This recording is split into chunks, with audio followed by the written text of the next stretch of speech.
Esse é o primeiro vídeo, o vídeo introdutório, sobre os tutoriais de linguagem SQL. Estaremos utilizando como base o MySQL. E o que é o SQL? O SQL é uma linguagem de consulta estruturada para acesso a banco de dados.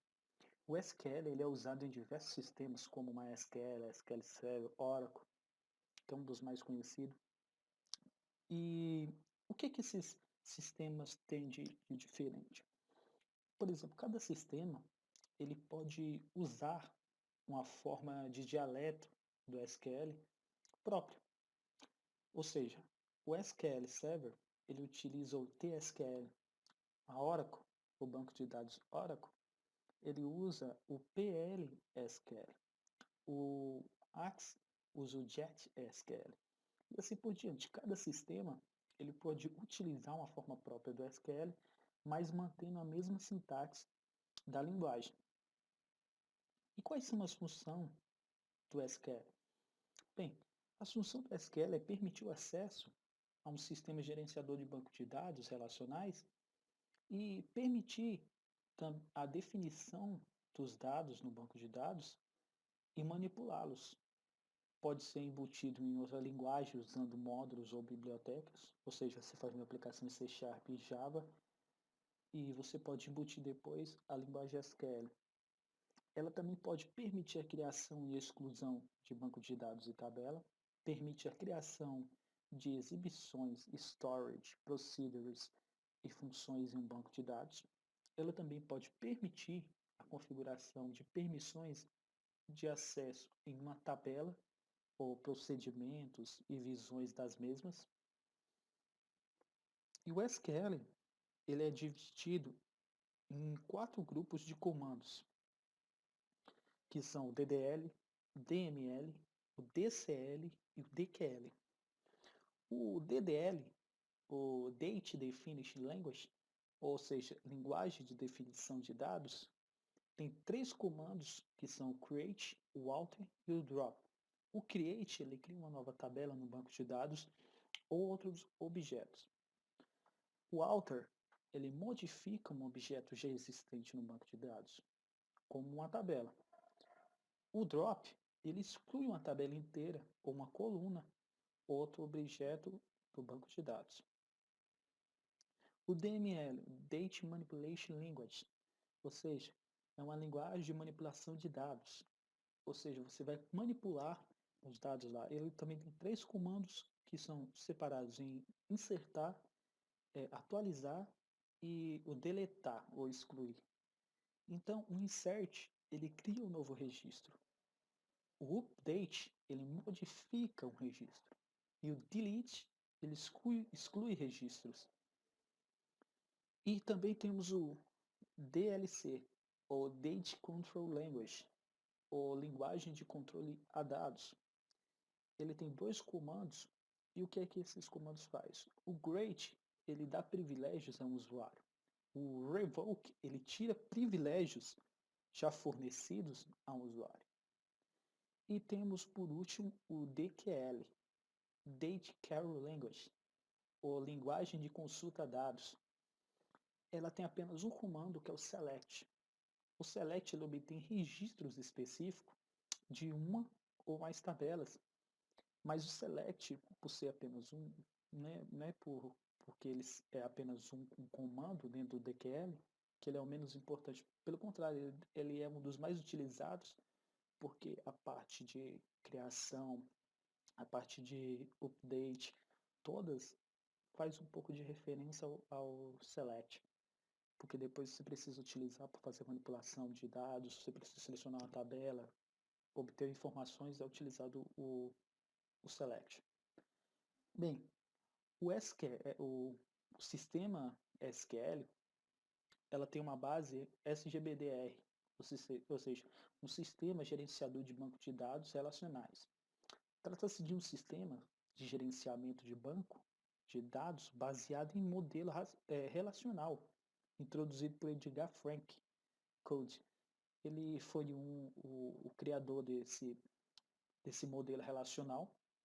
Ele era um engenheiro da IBM e ele criou esse modelo de sistema gerenciador de banco de dados relacional, que, por sua vez, a composição dele é criada através de tabelas, campos e registros. Ou seja, aqui é um exemplo da tabela, que a gente tem 3 campos e 2 registros. Ou seja, um registro ele sempre vai se manter na mesma linha, mas vai ter um conjunto de campos, ou seja, o nome, o sobrenome e a idade. A tabela ela é o objeto onde são armazenados os dados em um banco de dados relacional. Uma tabela é uma coleção de entradas de dados relacionados e consiste em linhas e colunas. Os campos são entidades que representam os atributos dos dados, como por exemplo, eu tenho o nome, a data de nascimento de uma pessoa e o salário dela. Um campo é uma coluna que é uma coluna de uma tabela que mantém as informações específicas sobre cada registro. E as linhas, os registros, são as linhas ou tupla. Cada entrada individual em uma tabela trata-se de um conjunto de campos relacionados que caracterizam os dados de uma entidade única. Aqui a gente tem alguns tipos de dados para armazenamento. Ou seja, você pode usar diversos tipos de dados, mas tem alguns que são os principais. No caso, o char, ele é um tipo de string de caracteres de tamanho fixo, que no máximo chega a 8.000 caracteres. O varchar, ele tem um string de caracteres de tamanho variáveis, ou seja, que chega no máximo até 8.000 caracteres. Tem o nchar, que é dados Unicode de tamanho fixo, tamanho até 4.000 caracteres, e o nchar, que são dados Unicode de tamanho variável, no máximo até 4.000.